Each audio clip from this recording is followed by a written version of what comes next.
Since COVID-19 struck news outlets back in January, there have been a multitude of misleading information flooding news sources. Which are true and which are untrue.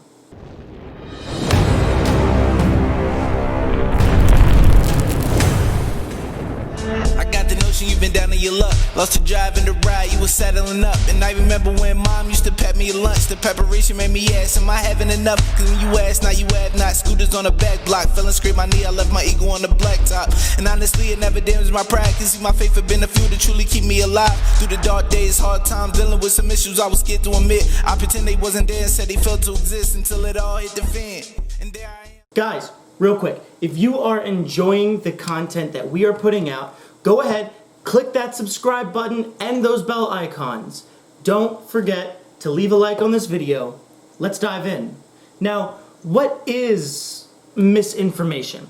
Misinformation is false or inaccurate information that is oftentimes used to deceive intentionally. Now, what is the difference between misinformation and disinformation? Well, intent. Disinformation is information that is put forth in which the user doesn't realize that this information is wrong, or some variant of that. Misinformation, which is the topic of this video, is actually intentional wrong information that is being put out to basically cause havoc. You can think of it as propaganda. Now, how does misinformation gets spread through social media or news outlets? There are four big contributors to misinformation. That is conspiracy theorists, and a conspiracy theory explained by the Encyclopedia Britannica is an attempt to explain a harmful or tragic event, so we're covering COVID-19, as the result of actions of a small or powerful group. So the Illuminati would be an example of this.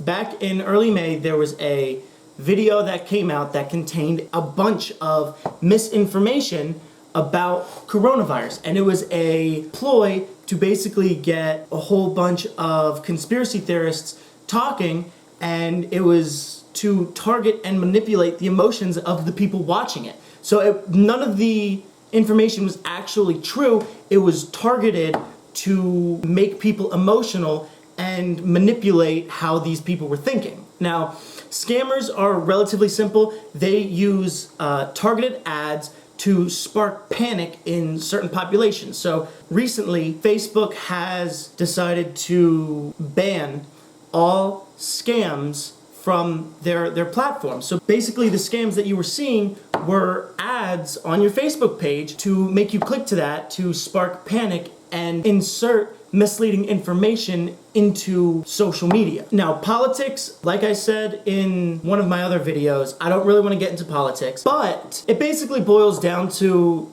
don't listen to what politicians are saying. Do your own research and listen to credible scientists. What you really want to do is you really want to do your own research and listen to the credible scientists that are actually putting forth the research rather than somebody saying what they heard from a credible scientist. Skip over that part and just go straight to the credible scientist. And then the last way that it gets spread is satire. So for those of you who don't know what satire in this sense is inserting humor into news sources. So basically an example of this would be The Onion. They're taking news sources and news releases and they're adding a humorous twist to it. So that is another way that misinformation gets spread, because people think that, oh, it's a news source, it must be true. Don't let these four categories get in your way of knowing the truth about a situation. I do want to go into doing your own research. So when I say do your own research, I don't mean just going online, searching it, and looking at the first headline that pops up. I want you guys to actually go through and look at credible sources. So credible sources would be a source that is not influenced by politicians or governments or this and that, different things. It's an independent news source that's not influenced by anything else. So I don't know if I've used this example before. When I was getting my undergrad, I watched this video. It was basically a propaganda video saying that we don't need to be worried about fossil fuels. And we don't need to be worried about oil. It's not oil that's causing global warming. It's a natural cycle of the earth, which it is, but the way that this video was saying wasn't true. Now, this video was put out by PBS. However, it wasn't put out by PBS as we know it. It was put out by the PBS. They were using the name the PBS to make it sound like a credible source because we all know PBS is a credible source. Another thing is they were using scientists that were experts in their field. However, once you looked into those scientists, they were all being paid off by big oil companies to say what they were saying. The two scientists that they used, one was actually fired for taking money from big oil, and the other, he had tenure, so he wasn't able to get fired. So what the university did, I'm pretty sure it was Oxford University, they took him and they put him in another department, and they basically gave him his own department, let him do whatever he wanted to do, didn't give him any students, didn't let him publish anything, but kept him there because they couldn't fire him. But that's what I mean when I'm saying that you need to do your own research. You need to look into what credible sources are.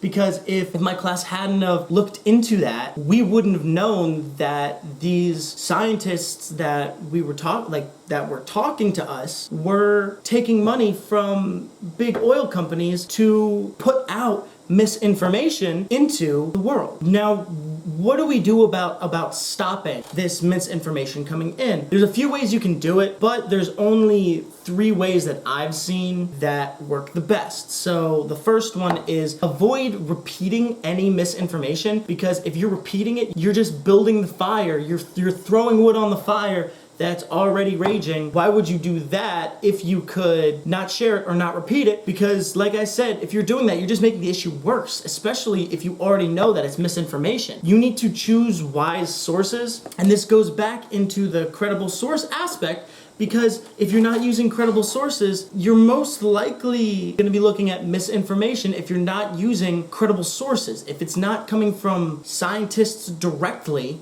be a little weary. If you have already done your research into a bunch of misinformation and found out that it is misinformation, but you found the actual facts about the subject, share those. Stick to the facts, begin spreading the correct information, and there's a possibility that it could fix all this. But there's always going to be people and there's always going to be companies that try to use misinformation to sway your views or your emotions or ensue panic in the population. Use this video to know what you're looking at.